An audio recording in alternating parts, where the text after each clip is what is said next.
My name is Mason Martinez, and I'm a real estate agent here in Tucson, Arizona. Now, I personally live in the Southeast, in the Vail area, but I do real estate all over, whether it's Oro Valley, Marana, Catalina, Saddlebrook, even as far as Patagonia or Sonoita. I cover all of Pima County, Southern Arizona, and the surrounding counties as well.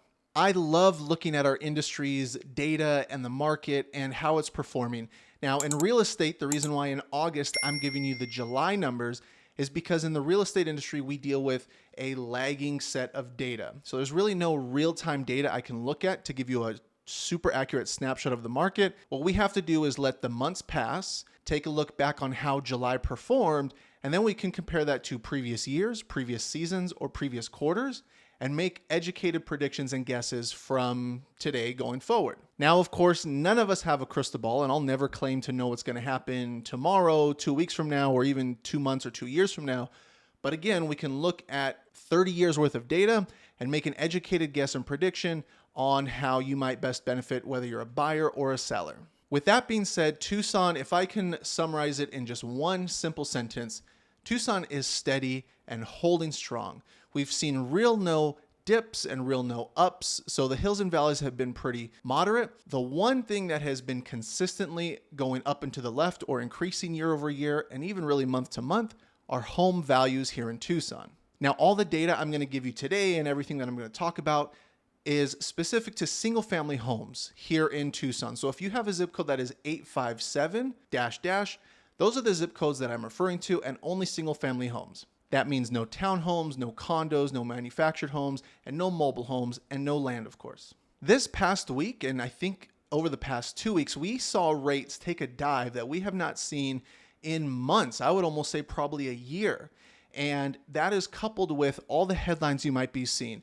Economic crash, recession, every single person's stock portfolio was taking a dive this past week. However, rates came down as well, but for us on this side of the fence when it comes to housing, that's actually a plus for us. We saw a brief moment of relief that lasted a few days, and I know for a fact that a lot of families jumped at that rate dip and locked in their loans and locked in their rates for the houses that they've been shopping for. Speaking to my dear trusted loan officer friend Corey here in town, I just kind of picked her brain as to what she was seeing, what she was doing. She said she was slammed this past week because so many families that had been shopping for homes, that had a good realtor that kept them updated on where the rates were, took advantage of this dip. Now, to give you an idea of how much they dipped, I'm going to give you an example.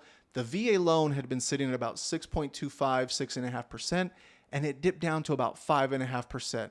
That's a pretty significant drop if you've been on the fence or right on that threshold of affordable versus not affordable for the last couple months. If we look at where we're at, and again, I'll dive into the numbers here shortly, today compared to 2023, we are back in line with 2023 numbers, both as a whole and seasonally.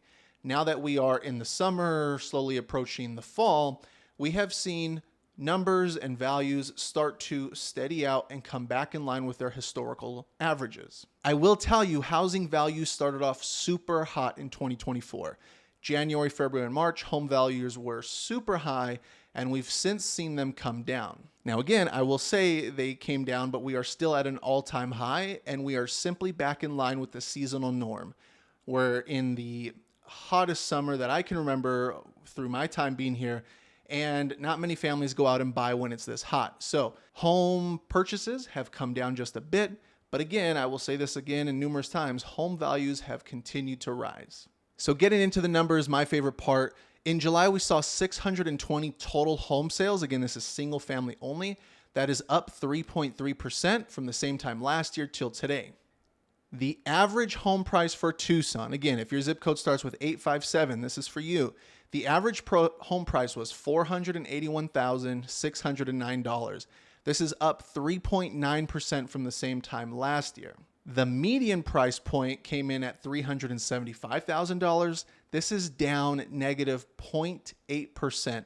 So less than 1% change year over year, which is honestly negligible. And what that tells me is that averages are going to swing a little bit more, but if the median is staying the same, we are holding steady and things are not making big swings up and big swings down. We're looking pretty good when it comes to the home price median and average. Your average days on market was 38 days. This is up 7 days from last year, which means this time last year, homes were selling a little bit quicker. And the median days on market was 20 days. So right in the middle is 20 days. This is up 10 days from the same time last year. Now, for me, days on market is very important, again, whether you're a buyer or a seller. If you are a buyer, you want to look at those days on market, because if a good home popped up and it's only 1, 2, 3 days on market, you're going to have to submit a pretty strong case as to why you're trying to negotiate a discount on the price or seller concessions. Whereas if you're a buyer and you find a home that is 120 days on market, well, that means the seller is probably a lot more forgiving and flexible when it comes to giving you a discount or giving you some sort of concession towards whatever it is you want to use it for. On the other side, if you're a seller and you're looking at your average days on market is 38, so let's call it a month and a half, month and change, then that means you have to set realistic expectations to know maybe my home is not going to fly off the shelf. I would ask your agent to dive deeper into your zip code, into your neighborhood, to see how your neighbors are doing. And again, that will help give you somewhat of a more realistic expectation when it comes to your house selling. But days on market is very important because it also allows you guys to plan for your future and how you have to line up your next move, whether it's moving into a new home, moving into a rental, or traveling to another state for job or for military. The average price per square foot here in Tucson is $238 a square foot. This is up 3.7% from the same time last year. And the next one is percent of list price received. I explain this every week and I'll do it here now. If you have a home as a seller and it is listed for $500,000 and you receive 100% of your list price, that means you walked away with a $500,000 offer.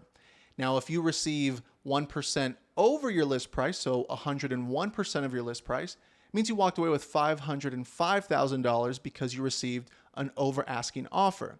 If you walked away with 99% of your list price, your take home is going to be $495,000 because you received an under asking price offer that came in at $495,000. The percent of list price received, the average is negative 1.46%. This is down 0.75% from the same time last year. Honestly, this is somewhat negligible. It's expected to be this way, a negative, because of where rates are. Buyers are still looking to sellers to help give them some money back in their pocket to help lower their rates or cover closing costs. So sellers, just know that if you price your home correctly, you're going to get pretty darn close to that asking price. I will say that this is a case-by-case basis, but overall the market is holding steady and it's really not a buyer's or seller's market right now.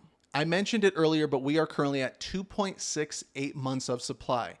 And that means if today, August 8th, no more homes were put on the market, it would take about 2.68 months for the inventory to completely dry up. Now, once we hit 3 to 4 to 5%, that means we're in a balanced market. I would even say the buyers probably lean a bit heavier when it comes to their advantage during that time. But since we are still sub 3 months of inventory, sellers are kind of getting a better deal. But again, buyers, there are plenty of deals to be had out there because there's not that much pace and speed to the market. This next one I think really speaks to the seller side, and I put it in some of these updates and I'm going to stay consistent with this, but this is the price drop and the rhythms and patterns that go with it. So when a home is listed and they drop their home, on average for July, they drop the price of their home. On average, the price reduction or price drop, or how some agents call it a price improvement, was 5.3%. So that's a pretty substantial drop in your price. And that happened on average 16 days after they went on the market. So an example of this might be a home for $300,000 goes on the market, and after about 2 to 3 weeks, they realize, hey, we're not getting the activity or the offers we thought we'd get. Let's go ahead and drop it. Now, not to say this is the case for everyone, but if the average is about 5%, then that home would probably have to drop their price, according to the numbers, about $20,000 to $25,000. Now that's a pretty big price drop for that price of home. I'd imagine they'd probably drop it in increments of maybe $5,000, $10,000, or even at the most $15,000. If you're a seller and unless you are dying to get out of your home, do not make your price reductions a race to the bottom. I know every day as a seller goes on and drags on when you're not getting offers or even getting showings for that matter, but just hang in there. There really is no magic button that any realtor can push that gets your home sold instantly. We do not control the consumers, we do not control the buyers, and we're at the mercy of who simply wants your home. Now, there's a lot we can do, and the goal is, at least for myself, is to get as many eyeballs on your home as possible through good media, through good photos, videos, YouTube, Google, paid ads, flyers, word of mouth, door knocking, everything we can do. But at the end of the day, we're at the mercy of the market and the consumer. The last piece I always wrap up with are how the zip codes in Tucson performed. Now, these next zip codes are who had the most amount of sales during July, and there was a couple ties here. So tied for first place was 85756 at 47 homes sold, and tied with them was 85747 with 47 homes sold. Another two-way tie for second place was 85711 and 85745, both with 35 homes sold in July. Now, the next set of data I like to look at is the most expensive zip codes by median price point. Coming in at number 1 for July was 85718 at $876,500.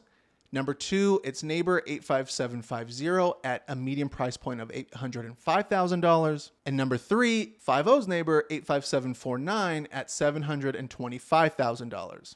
Shifting to the opposite end of that schedule, the lowest median price point, or what I like to call the most affordable zip codes right now, where we see a lot of entry-level home price points, were coming in at first or most affordable, lowest median price point, 85714 at $205,000, 85713 in second place at 200 and I missed the number. I'm going to assume I wrote $209,000. And coming in at third, 85706 with quite a big jump at $290,000. Last but not least, and again, this is important, is the days on market. And I'm looking at what zip codes had the slowest days on market or the most days on market before the home got a contract. Coming in at number 1 was 85757. I used to live there at 67 days on market. Coming in at second is 85739 at 57 days on market. And coming in at number 3 is 85736 at 47 days on market. If you've stuck around this long to watch, then I really appreciate it. Tucson is holding steady. So much so that even my wife and I, knowing what I know, we are looking at houses. We're probably going to pull the trigger maybe here in a few months, but there's never a bad time to buy. And I know that might sound salesy, but the market's the market's the market. We cannot change that. Make sure you are good financially. You get with an agent who can walk you through every number, every inspection, every fee you might have to pay. There are only a few surprises when you go to buy a home, and I promise you, crunching your numbers and understanding your situation should not be one of those surprises. Thank you guys for watching. Whether you're here locally or you're moving from out of state or out of country, or you're looking to move to another state or country, I love what it is I do. I'd love to help you guys and your families.